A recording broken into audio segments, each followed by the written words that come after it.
Dia yang selalu menyertai setiap. Amin. Shalom, selamat pagi Bapak Ibu dan Saudara kasih oleh Tuhan. Shalom dan selamat pagi juga bagi Bapak Ibu dan Saudara yang ada di rumah yang mengikuti ibadah ini secara daring. Tema pada pagi hari ini firman Tuhan ialah Immanuel. Ya.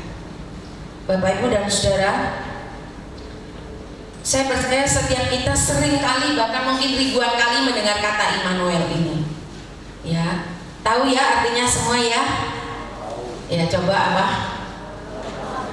Allah beserta kita 100. Baik, kita akan buka firman Tuhan di dalam Yesaya pasal 7.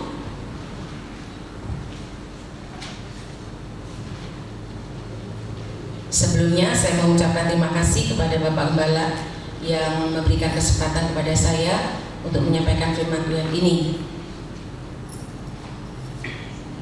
Yesaya pasal 7 ayat yang ke-14.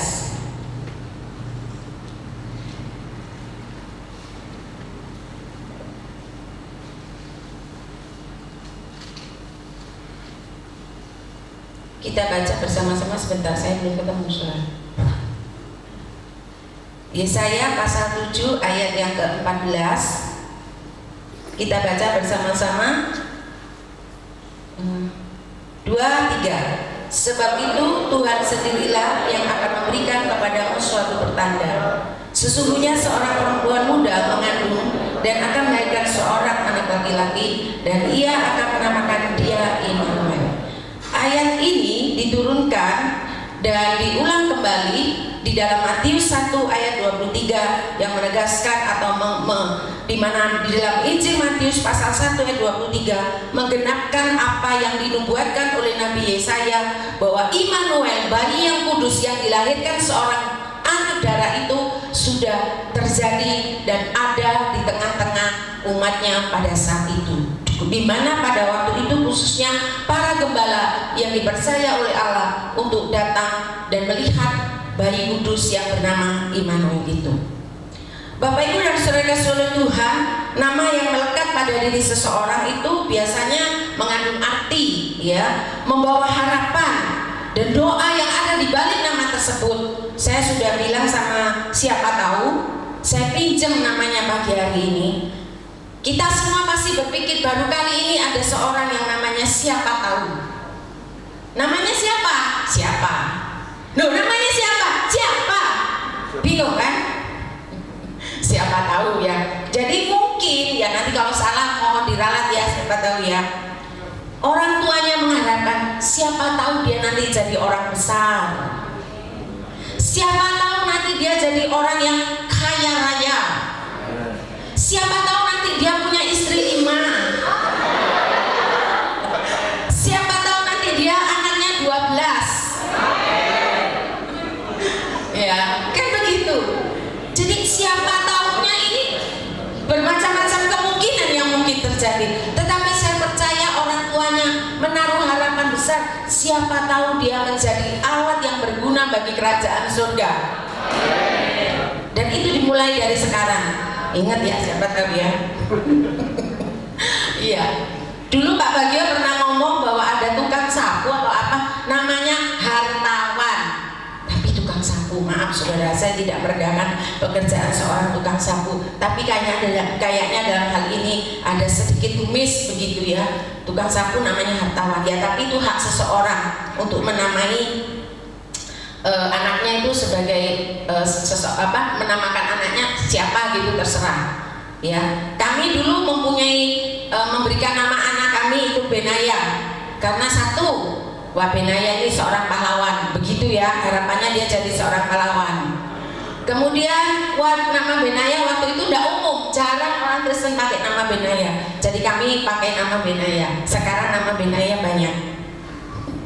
Baik, Bapak Ibu dan Saudara dikasihi oleh Tuhan, Immanuel ya, yang artinya Allah beserta kita, itu bahasa Ibraninya adalah Imanu dan El. Ima itu berarti El itu Allah, Imanu itu berarti beserta dengan kita, beserta dengan kami. Jadi orang kedua, tunggal maupun jamak. Ya, itu Imanu, dan El itu Allah. Di mana ayat atau kata-kata Immanuel dalam Alkitab ini hanya muncul 3 kali, 2 kali di dalam Perjanjian Lama, di dalam Yesaya 7:14 yang sudah kita baca, Yesaya 8 ayat 8, dan di dalam Perjanjian Baru hanya 1 kali, Matius 1 ayat 23. Dan kata ini memang muncul pertama kali dalam Yesaya pasal 7 ayat 14 dengan dilatar belakangi bagaimana Raja dari kerajaan Aram dan Raja Israel, mereka berkoalisi untuk memerangi Yehuda yang pada waktu itu dipimpin oleh Raja Ahaz. Tetapi Raja Ahaz itu menjadi bimbang dan merasa takut, gemetar, dan Nabi Yesaya diutus oleh Allah untuk memberitahukan bahwa kamu gak usah takut, bahwa kekuasaan musuh itu akan hampir berakhir. Mereka tidak dapat membahayakan Raja Ahaz maupun kerajaan Yehuda pada waktu itu. Dan Nabi Yesaya menyuruh Raja Ahaz untuk minta tanda untuk membuktikan kebenaran ilahi tersebut, tetapi sayang Raja Ahaz menolak. Nah, Yesaya memberitahukan bahwa tanda itu adalah seorang bayi yang dilahirkan seorang darah, istilahnya Alma, yaitu melahirkan bayi yang kudus yang bernama Immanuel, yaitu Yesus sendiri. Jadi Allah datang ke dunia untuk menyertai, untuk menolong kita umatnya. Allah yang zaman dahulu di dalam Perjanjian Lama mungkin bisa meninggalkan umatnya ketika umatnya itu melenceng.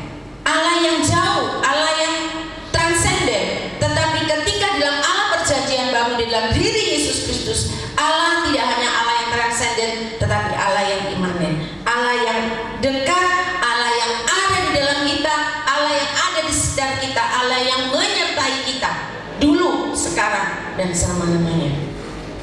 Dari Alkitab Sabda kita tahu bahwa kata im itu bahasa Ibraninya ayin dan mem.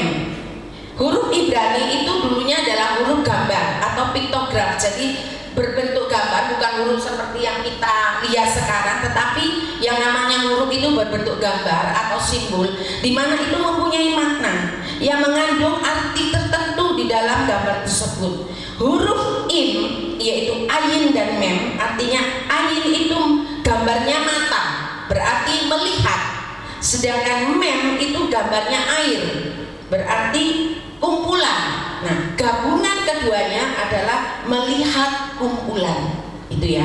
Kata im itu artinya melihat kumpulan, berasal dari akar katanya yaitu bahasa Ibrani ayin dan mem. Orang Ibrani biasa melihat laut atau danau, yaitu kumpulan air. Di mana di dalam kumpulan air itu segala macam benda mati maupun makhluk hidup ada di sana. Ya. Nah, kemudian kata yang kedua adalah El atau Allah, di mana ditulis di dalam bahasa Ibrani konsonan itu adalah Alef dan Lamet. Dalam piktograf, Alef ini digambarkan berbentuk kepala sapi jantan. Kepala sapi jantan berarti maknanya adalah kekuatan. Sedangkan Lamet itu gambarnya adalah tongkat gembala. Tongkat gembala berarti berbicara tentang kekuasaan. Jadi El itu adalah Allah, satu pribadi yang mempunyai kekuatan dan kekuasaan yang tiada tara. Tidak ada seorang pun, tidak ada satu makhluk hidup pun di muka bumi ini yang sanggup menandingi kekuatan dan kekuasaan Allah Immanuel yang beserta dengan saudara dan saya saat ini. Jadi Immanuel, Allah yang kuat dan berkuasa, melihat kita, bukan tidak melihat kita, saudara. Allah yang kuat dan berkuasa melihat saudara, melihat saya, melihat setiap kita, melihat orang-orang yang kita kasihi, melihat orang-orang yang juga mungkin menyakiti hati kita, melihat siapapun yang berkoneksi, berelasi dengan kita, bersama-sama dengan Dia. Kita pun bersama-sama dengan Dia dalam satu kumpulan besar dengan Allah. Dan itu digenapi di dalam Tuhan Yesus Kristus, di mana Tuhan Yesus Kristus di dalam Yohanes 1 ayat 14 bahwa Allah itu diam di antara kita. Nah, selanjutnya saudara kasih oleh Tuhan, kita tahu bahwa bayi Yesus Immanuel itu merupakan awal dan serangkaian penebusan yang didahului dengan tanda kedatangannya. Dan saya sudah katakan tadi, para gembala hadir untuk melihat kejadian yang sangat unik dan satu-satunya dan tidak akan pernah terjadi mulai dari zaman ini mulai ada sampai nanti zaman ini berakhir. Ini merupakan kejadian yang unik, seorang bayi lahir dari seorang anak darah untuk mengawali serangkaian penebusan yang dilakukan oleh Allah untuk menebus umatnya dari segala dosa. Dan supaya untuk menyatakan bahwa dialah Allah yang kuat, yang berkuasa, yang diam dan melihat kita, menyertai kita untuk menolong saudara dan saya. Itu Allah Immanuel. Ketika Yesus dilahirkan, Bapak Ibu dan Saudara yang kasih Tuhan, harus diketahui bahwa hanya beberapa orang saja yang percaya, orang-orang sederhana, yaitu para gembala, bukan, yang melihat.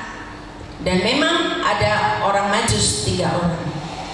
Selebihnya ya mungkin yang ada diisikan, yang selebihnya adalah penghuni kandang tersebut.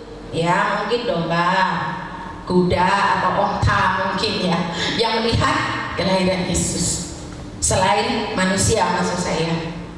Ya, hanya beberapa orang saja yang percaya bahwa ia adalah Mesias, sedangkan yang lain masih ragu-ragu, tidak mempercayai. Bahkan sebagian orang berniat untuk membunuhnya pada akhirnya. Sampai detik itu masih banyak orang yang menolak Yesus, bahkan melecehkan sang juru selamat ini. Ketika Yesus hidup di dunia ini, ketika Yesus hidup berada di bumi, maka gelar Immanuel itu tidak pernah dimengerti sepenuhnya oleh mungkin para muridnya, mungkin juga oleh orang-orang yang berelasi dengan dia, mungkin juga oleh orang-orang yang sudah disembuhkan dari segala sakit penyakit, mungkin juga oleh orang yang sudah dibangkitkan dari kematian. Mereka mungkin tidak paham gelar Immanuel itu apa. Akan tetapi saudara, khususnya bagi para murid dan orang-orang yang bersama dengan para murid, sejak peristiwa penyaliban, kebangkitan dan klimaksnya pada saat dia terangkat untuk naik ke surga di dalam Matius 28 ayat 20, ketahuilah bahwa aku akan menyertai kamu sampai akhir zaman. Disitulah mereka mulai memahami, disitulah mungkin selaput menutupi pengertian pemahaman mereka itu terungkap, tersingkap. Oh, ini maksudnya Immanuel. Selama ini hanya sama-sama, tetapi ketika Yesus naik ke surga dan setelah itu Roh Kudus dicurahkan, sejak itulah mereka paham, ini yang dimaksudkan Immanuel, Allah beserta kita. Jadi Yesus menguatkan para murid atau para rasul dengan satu kalimat yang luar biasa, dan ketahuilah aku menyertai kamu senantiasa sampai kepada akhir zaman. Saya percaya, dan saya yakin Anda juga percaya, bahwa kata-kata itu juga diperdengarkan sepanjang masa untuk kita dan bahkan sampai anak keturunan kita, sampai nanti zaman ini berakhir sesuai firman Tuhan ini. Karena firman Tuhan ini pasti tetap sedang dan akan digenapi sampai selesainya. Saudara percaya? Amin ya. Nah, sekarang Bapak Ibu dan Saudara, pertanyaannya, setelah kita tahu bahwa Immanuel, Allah yang beserta dengan kita, Allah yang dahulu sudah menyertai, Allah yang sama yang sedang menyertai, memberikan penyertaannya kepada saudara dan saya, kepada kita semua, Allah yang sama yang akan senantiasa menyertai kita untuk selama-lamanya sesuai dengan janji firman-Nya. Pertanyaannya adalah, apakah kaitannya dengan saya saat ini? Benarkah Allah itu menyertai saya saat ini? Kalau misalnya saya tanya, itu juga pertanyaan itu juga saya berikan, saya tujukan kepada diri saya. Benarkah Allah menyertai saya? Benarkah Allah menyertai kehidupan Anda masing-masing? Jawab saudara apa? Ya? Benar. Benar, setengah benar, kurang benar, tidak benar, sedikit benar. Masing-masing pasti mempunyai kadar yang berbeda-beda kalau ditanya secara jujur. Kenapa? Karena itu pasti kita kaitkan dengan realita yang kita hadapi. Kalau memang Allah beserta dengan saya, kalau memang Allah itu menyertai saya, kenapa saya masuk dalam satu kehidupan yang seperti ini? Ketika hidup sekarang ini berjalan tidak seperti biasanya. Benar? Iya kan? Mana ada kebaktian jarak jauh-jauhan begini? Mana ada kebaktian pakai tutup mulut segala? Mana ada sekarang sekolah pakai daring jarak jauh? Yang punya aplikasi daring langsung kaya, mendadak menjadi orang jutawan atau miliar, nggak tahu apa lamanya, nomor 1 di dunia yang punya aplikasi Zoom. Ya, mana ada sekarang jualan nggak lihat barang, cuma lihat gambar online. Mana ada saudara anak SD pakai online? Saya tanya Mercy sih enak online, nggak enak. Saya tanya mahasiswa enak online, nggak enak. Dosen ditanya enak online, nggak enak. Pacaran online enak nggak? Nggak enak. Apalagi yang ini saudara, nggak enak. Tapi itulah kenyataannya. Ya tapi beruntung kalau dulu LDR itu nunggu surat lama loh. Kalau Pak Pos datang, wah, lari sekencang mungkin, kecepatan 200 km per jam nyambut Pak Pos. Sekarang masih untung ya, ini positifnya. Online LDR lihat wajahnya. Entah itu wajahnya asli atau enggak, itu urusan nanti. Iya kan? Loh, iya kan? Ini hidup yang tidak seperti biasanya sekarang saudara. Hanya karena virus segalanya berubah 180 derajat. Sehingga ketika kita ditanya, benar Allah beserta dengan kamu? Kita mesti mikir saudara, benarkah? Saya yakin di dalam hati saudara akan banyak pertanyaan. Kalau Allah beserta kita, kenapa saya harus ada di Duta Kanisa bagi mahasiswa? Kalau Allah beserta dengan saya, kenapa saya harus kehilangan pekerjaan? Kalau Allah beserta dengan saya, kenapa toko saya sepi? Kenapa harus dunia mengalami resesi dan akhirnya saya kena dampaknya? Kenapa? Kalau Allah beserta dengan saya diputus pacar berulang-ulang kali hanya karena saya tidak punya duit, karena saya kehilangan pekerjaan saya. Misalnya ini saudara ya, banyak sekali pertanyaan-pertanyaan yang membuat segala sesuatunya itu berjalan tidak seperti biasanya. Nah, tadi kita sudah sepakat ya bahwa Immanuel, Allah beserta kita. Dulu menyertai, sekarang sedang menyertai. Kalau saya berdiri di hadapan saudara, ini juga karena saya tahu Allah beserta dengan saya. Dan Allah akan tetap menyertai. Saudara, ada satu tulisan yang saya baca. Ketika badai Katrina menimpa Amerika, khususnya daerah New Orleans, seorang profesor bertanya, adakah Allah beserta dengan umatnya ketika badai Katrina itu menyapu bagian negara Amerika di New Orleans dengan begitu banyak kehancuran yang dahsyat, kerugian bermiliar-miliar dolar dan kerugian baik itu material maupun moral. Apakah Allah beserta ada di sana? Apakah Allah beserta dengan umatnya kalau seperti itu? Ini pertanyaan yang perlu kita jawab, bukan? Itu secara nasional, secara korporat, secara pribadi. Kalau kita kehilangan pekerjaan, kita mengalami kesulitan, benarkah Allah itu beserta dengan kita? Bagaimana dengan kesepakatan yang sudah kita kenakan? Ya, Allah beserta dengan saya, Allah beserta dengan kita. Ini yang harus kita renungkan saudara. Dan ini yang harus kita berikan jawaban kepada orang-orang orang di luar sana yang belum percaya kepada Tuhan.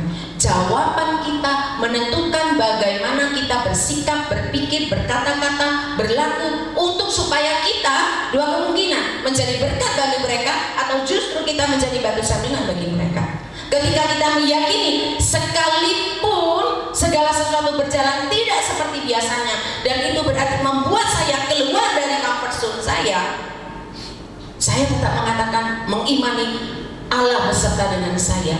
Dan ketika itu ada di dalam pikiran dan segenap hati kita, maka keluarnya saudara, kita akan menjadi berkat bagi mereka, bukan menjadi batu sandungan. Dan sebaliknya lah yang terjadi.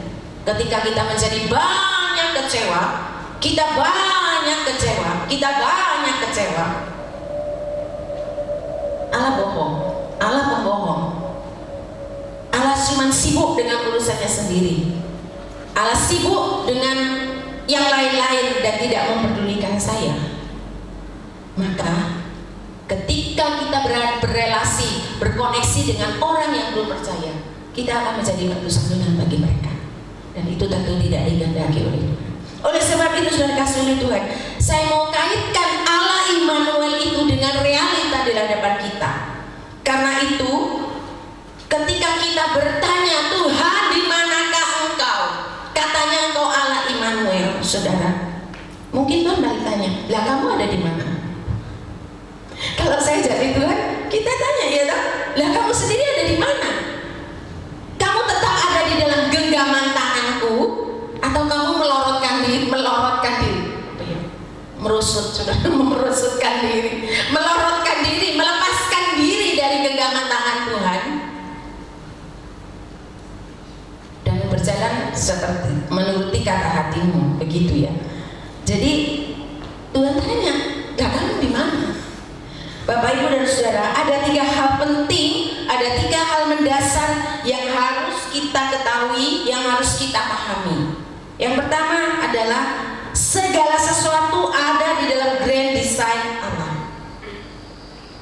Firman Tuhan katakan, firmanku ketika aku berfirman, firmanku tuh akan melakukan apa yang aku katakan.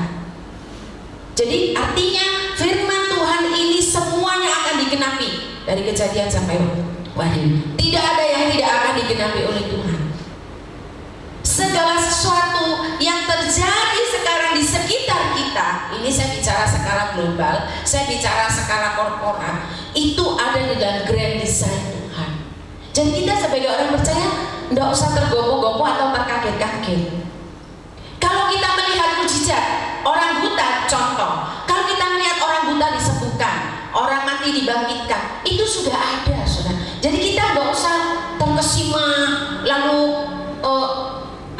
kultus individu dengan hamba Tuhan yang bisa dipakai Tuhan untuk menyembuhkan, untuk membangkitkan orang mati, bahkan itu sudah biasa, saudara. Kenapa? Karena saudara dan saya, kita adalah orang-orang percaya. Bukan hal aneh, iya bukan? Kalau orang belum percaya, wah memang mereka akan tersepona, saudara. Mereka akan terkaget-kaget, itu luar biasa. Saya tidak merendahkan perbuatan mujizat, tidak. Tetapi hendaknya kita menyeimbangkan. Itu sudah biasa. Kita anak-anak kerajaan kok.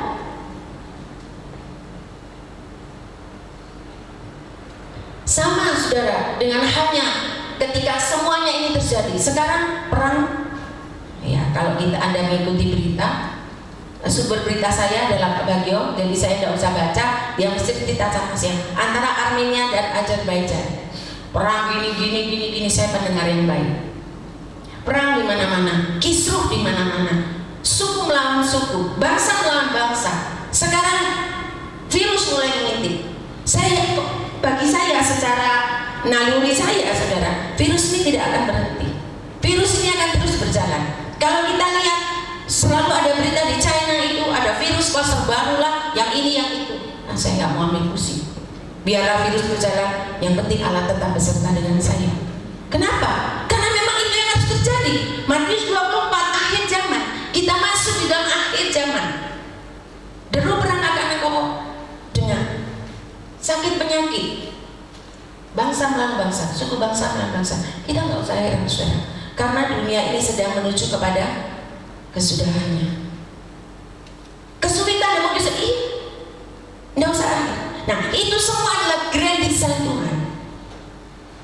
Jadi kita nggak perlu kaget, kita bersyukur Allah tetap beserta dengan kita. Yang kedua, saudara, segala sesuatu ada, segala sesuatu terjadi atas seizin Tuhan. Tujuannya apa, saudara? Tujuannya adalah supaya kita lebih mengenal, kita lebih mengesah kebaikan Tuhan. Mau ada mujizat? Apa pendahuluan daripada mujizat? Sebelum mujizat terjadi harus ada apa? Masalah. Jangan mau mujizatnya doang dong. Ya, itu Mardi 100, terima kasih Mardi. Iya kan? Mau ada mujizat? Mau. Terima masalah, enggak mau. Akeh tunggal ya orang Jember. Enggak mungkin, saudara. Semuanya seizin Tuhan. Supaya kita mengerti, mengenal, dan lebih dalam mengecap kebaikan Tuhan. Kemudian tujuan yang berikutnya adalah pembentukan karakter kita sebagai orang percaya supaya kita menjadi orang yang dewasa di dalam Tuhan. Ya, orang dewasa dalam Tuhan itu tidak, kalau anak kecil kita kasih permen, ya. Kalau saya ketemu misalnya Robeni, ketemu Riki, halo Riki, halo Robeni, saya kasih permen. Marah enggak lama-lama? Kurang ajar nanti ini. Masa setiap kali ketemu saya diiming-imingi permen? Emangnya saya anak kecil? Iya kan? Tapi kalau saya ketemu Riki, bagaimana masa depanmu? Sebentar lulus kamu mau ngapain? Bingung dia, mikir dia nanti malam nggak bisa tidur. Nah, itu orang dewasa, saudara. Tuhan juga begitu sama kita. Masa kita mau terima yang manis-manis, yang permen-permen yang itu tidak level, saudara. Kita harus begitu, tidak level kita harus naik. Artinya level kesulitannya, saudara. Iya kan? Supaya dengan demikian kita menjadi orang yang kuat, yang kokoh, yang dewasa. Kemudian yang ketiga adalah tuntutan Tuhan. Ketika Tuhan izinkan segala sesuatu yang terjadi supaya kita bisa melayani orang lain. Maaf saya pinjam Esther ya tadi ya. Esther mengalami kematian kedua putrinya. Saya tidak bisa menghibur Esther karena saya mungkin mengalami tidak sedahsyat dia. Saya anggap punya dia lebih dahsyat. Tapi ketika ketemu seseorang yang sama, saya ngomongnya mungkin cuma ya sabar. Kalau dia bisa nyerocos, saudara. Kenapa? Ngalami sendiri. Itu tujuannya supaya Esther dipakai untuk melayani orang lain yang mengalami hal yang sama. Itu contoh, saudara.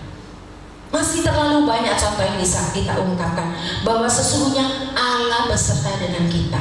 Kalau sekarang kita masuk di dalam kehidupan hari-hari hidup kita itu dalam keadaan tidak mudah, tidak seperti biasanya. Ada semuanya seizin Tuhan. Allah mau supaya kita mengenal dan mengecap kebaikannya. Allah mau supaya kita terbentuk untuk menjadi orang dewasa, orang yang kuat, dan supaya kita melayani orang lain. Sebagai contoh, saudara, sebagai contoh, kecelakaan di jalan raya misalnya ya, terjadi kecelakaan di jalan raya.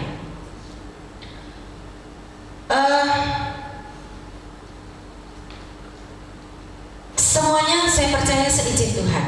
Ya, seizin Tuhan. Semuanya juga ada kehendak Tuhan dan seizin Tuhan. Sekarang itu bagian Allah. Lah bagian kita apa?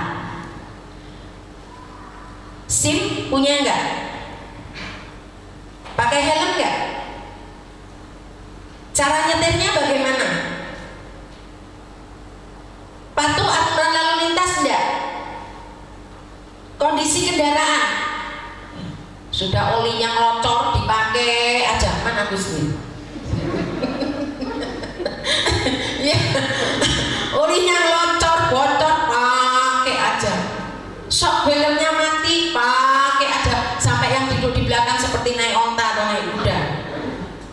Ya, berapa kecepatan? Agustin kalau naik berapa? 20, 50, 100, 120, 200. Jam terbang nyetir bagaimana? Siapa yang STT cewek yang nggak bisa nyetir? Denny nggak bisa nyetir sepeda motor. Tiba-tiba dia nekat nyetir, lalu kecelakaan. Allah tidak beserta dengan saya. Konyol sebenarnya. Nggak, ini contoh ya, Dan, contoh. Iya kan? Bagian kita itu. Kalau pertanyaan-pertanyaan ini, oh, SIM-nya boleh, bukan SIM-nya bukan hanya sekedar nembak, tapi benar-benar bisa. Sudah pakai helm, nyetirnya sudah hati-hati, patuh aturan lalu lintas, kondisi kendaraan oke, kecepatannya normal, jam terbang nyetir lumayan, masih terjadi kecelakaan. Nah, barulah di situ memang benar-benar ada maksud dan rencana Tuhan. Tapi kalau ini semua amburadul, kita kecelakaan, Tuhan bilang salah dewe, saudara. Iya dong. Jalan misalnya di Trunojoyo atau di Pasar Tanjung, jalan 80 km, dikeprok orang-orang sepasar Tanjung, saudara. Lalu jangan bilang Allah tidak beserta kita. Itu bagian kita. Tetapi di atas semuanya itu ada bagian Allah yang Allah kerjakan, ada maksud dan rencana. Tetapi yang jelas Allah tetap menyertai kita. Ibrani 13 ayat 5. Saya ingin kita buka ayat ini supaya kita sekali lagi dikuatkan. Ibrani 13 ayat 5 bagian B. Karena Allah telah berfirman, aku sekali-kali tidak akan membiarkan engkau, dan aku sekali-kali tidak akan meninggalkan engkau. Amin ya Bapak Ibu. Bagian yang terakhir, kalau tadi 3 hal prinsip yang penting yang harus kita pahami, sekarang ada 3 hal dalam hidup kita yang juga penting, yang akan menentukan sikap langkah kehidupan kita. 3 hal juga. Yang pertama hati, kedua pikiran, yang ketiga pilihan. Amsal 4 ayat 23 mengatakan, jagalah hatimu dengan segala kewaspadaan, karena dari situlah terpancar kehidupan. Kalau hatimu baik, baik pula hidupmu. Kalau hatimu buruk atau jahat, buruk atau jahat pula kehidupanmu. Ini saya menganalogikan firman Tuhan, saudara ya. Saya tidak menuduh saudara begitu. Kalau orang itu hatinya baik, kata-katanya baik, kata-katanya terukur, tidak asal bicara, tidak asbun, ya, asal bunyi.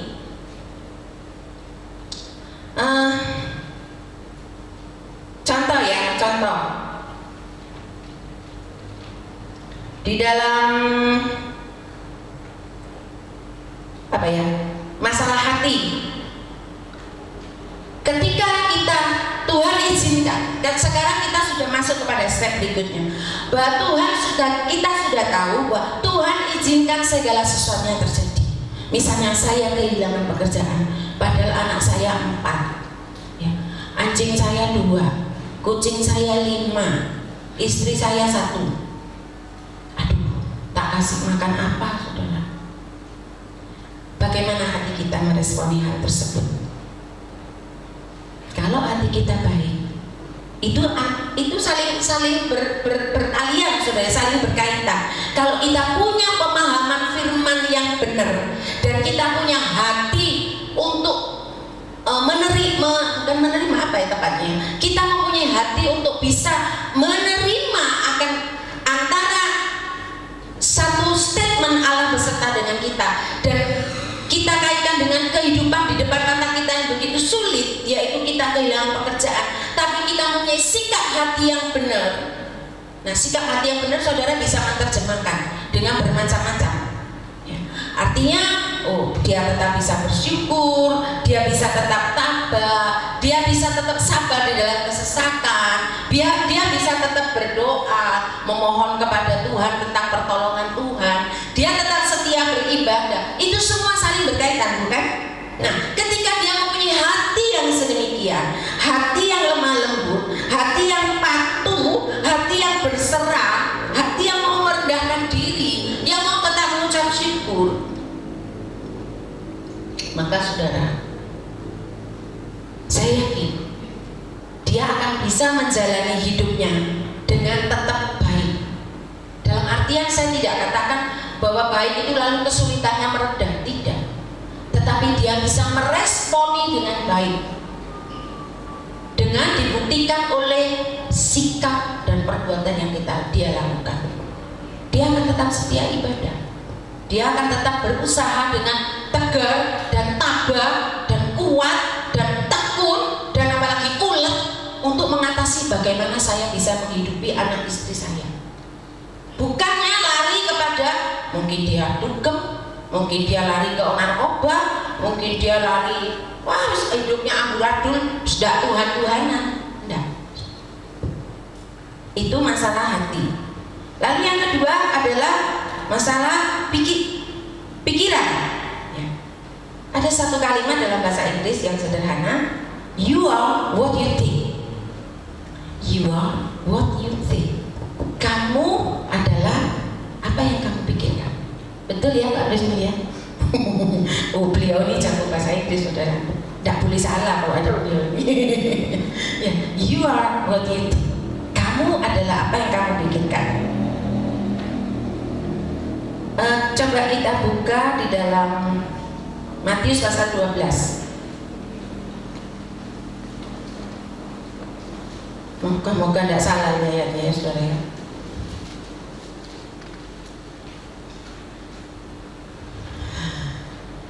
Matius 12 ayat 34 sampai 35. Saya pinjam ayat ini saudara karena ini memang ayat yang cukup tunjuk poin saudara, bukan tunjuk poin, tunjuk poin. Hai kamu keturunan ular beludak, bagaimanakah kamu dapat mengucapkan hal-hal yang baik sedangkan kamu sendiri jahat? Karena yang diucapkan mulut keluar dari hati. Orang yang baik mengeluarkan hal-hal yang baik dari perbendaharaannya yang baik, dan orang yang jahat mengeluarkan hal-hal yang jahat dari perbendaharaannya yang jahat. Jadi kalau kita pikirannya ini bersih, maka kata-kata kita bersih.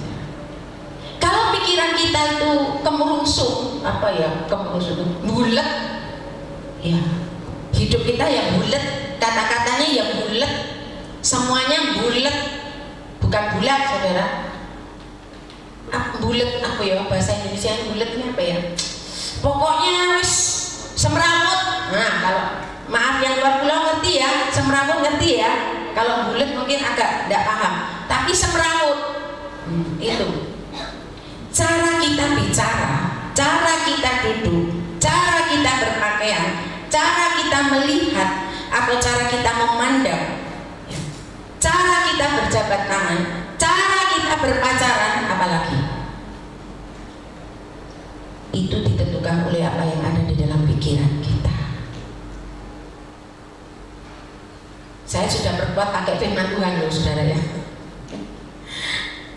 Jadi mari kita berpikir positif atas apapun yang sedang terjadi dalam kehidupan kita ketika hidup ini menjadi tidak seperti biasanya. Ketika kita bisa bersikap positif, ketika kita berpikir positif saudara, kita akan lepas dari yang namanya stres. Studi mengatakan stres akibat kehilangan pekerjaan saudara meningkatkan kunjungan ke dokter 20%. Stres akibat kehilangan pekerjaan sekaligus juga meningkatkan kunjungan ke rumah sakit 60%. Kalau sudah meningkatkan kunjungan ke dokter, meningkatkan kunjungan ke rumah sakit, ujung-ujungnya kantong kita semakin bolong.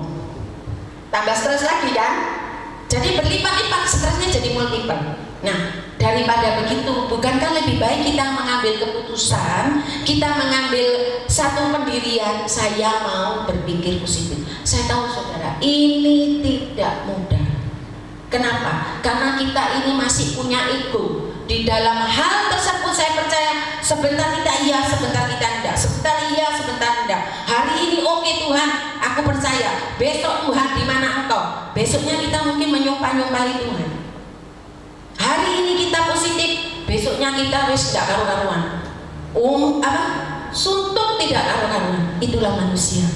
Tetapi saya percaya ketika kita tetap punya komitmen untuk berpikir positif, kita akan lihat penyertaan Tuhan itu tidak habis-habisnya, dan luar biasa Tuhan itu baik. Tuhan akan selalu menyediakan pertolongan. Menurut kita tidak ada celah sedikit pun sekecil apapun untuk menolong kita. Tetapi tadi saya kan sudah katakan, Allah itu kuat, berkuasa. Tidak ada yang tidak mungkin bagi Tuhan. Apa yang firman Tuhan katakan, apa yang tidak pernah kita pikirkan, oh ternyata Tuhan bisa buka jalan. Pakai segala sesuatu yang tidak pernah terlintas dalam pikiran kita sedikit pun, ternyata Tuhan bisa pakai untuk menolong kita, untuk memberikan jalan keluar bagi kita yang tidak pernah kita nyanah, tidak pernah kita duga.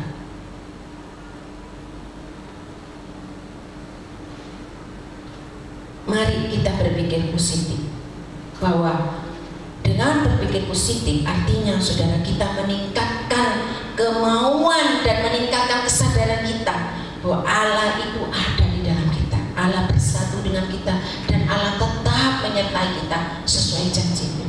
Yang terakhir, pilihan. Nah, kalau kita bicara pilihan, berarti kita harus mengambil keputusan, bukan? Ya. Keputusannya begini, saudara, ada hanya dua. Allah itu bohong, atau Allah itu memang beserta dengan kita. Hanya itu saja.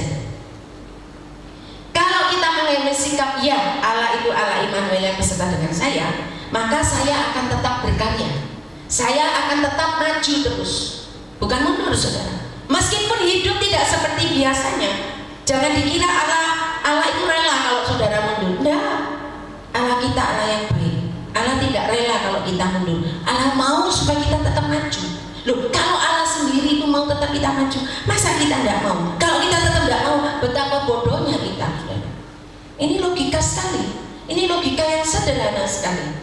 Ya, anak SMP pun ngerti kok akan hal ini. Wong orang lain dalam hal ini bukan orang pihak lain, maksud saya. Dalam hal ini bukan sembarang pribadi, tapi pribadi Allah sendiri yang dahsyat, yang luar biasa. Tidak mau kok kita mundur. Kenapa kita sendiri ambil keputusan untuk mundur? Itu berarti kan menunjukkan kita orang yang paling bodoh di dunia, bukan?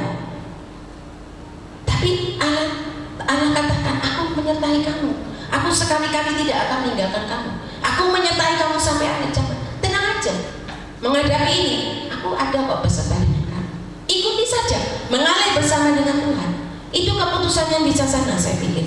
Itu pilihan yang bijaksana. Itu pilihan yang smart. Itu pilihan yang cerdas, yang sesungguhnya yang harus segera kita tangkap, harus segera kita ambil, supaya kita bisa tetap eksis, supaya kita tetap maju, berkarya, mengambil langkah positif.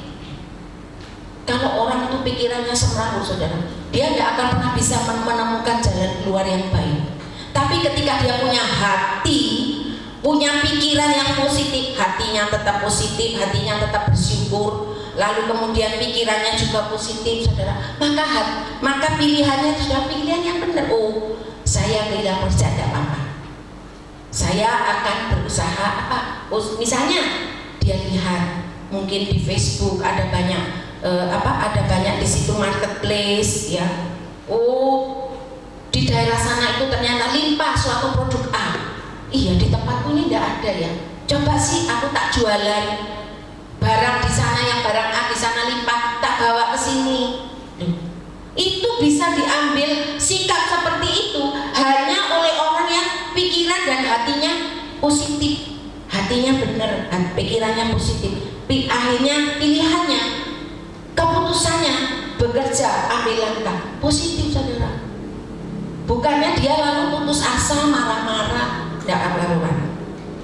Sederhana, bukan? Satu pemikiran yang sederhana. Tetapi ketika kita percaya bahwa Allah tetap beserta dengan kita, Allah tidak akan pernah mengingkari akan apa yang Dia katakan. Tinggal kitanya bagaimana sekarang, itu kuncinya. Tetapi saya percaya ketika kita memahami akan 3 hal dasar, ya, yang sudah saya katakan tadi, saya percaya kita akan tetap menyadari dan mengecap akan penyertaan Tuhan hari lepas hari. Amin. Tidak ada yang amin, saudara. Ya bisa yang amin sendiri. Oke. Sebagai ayat penutup, mari kita buka di dalam Filipi pasal 3 ayat 14.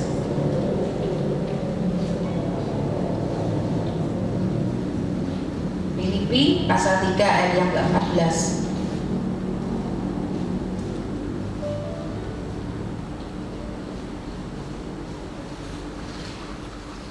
Ya, saya baca dari ayat 13 ya. Filipi pasal 3 ayat yang 13.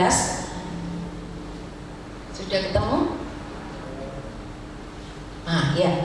Saudara-saudara, aku sendiri tidak menggabah aku telah menangkapnya, tetapi ini yang melakukan, aku melupakan apa yang telah di belakangku dan mengarahkan diri kepada apa yang di hadapanku dan berlari-lari kepada tujuan untuk memperoleh hadiah, yaitu panggilan surgawi dari Allah dalam Kristus Yesus. Forget the past. Think about. Pikirkan sekarang. Pikirkan sekarang dan akan datang bahasa Inggrisnya apa, Pak? Think now and future ya. Gitu saudara. Tanya sama beliau. Forget the past, betul ya Pak? Ya. Forget the past, lupakan yang lalu. Think now and future. Oke? Iya, oke. Amin. Mari kita berdoa.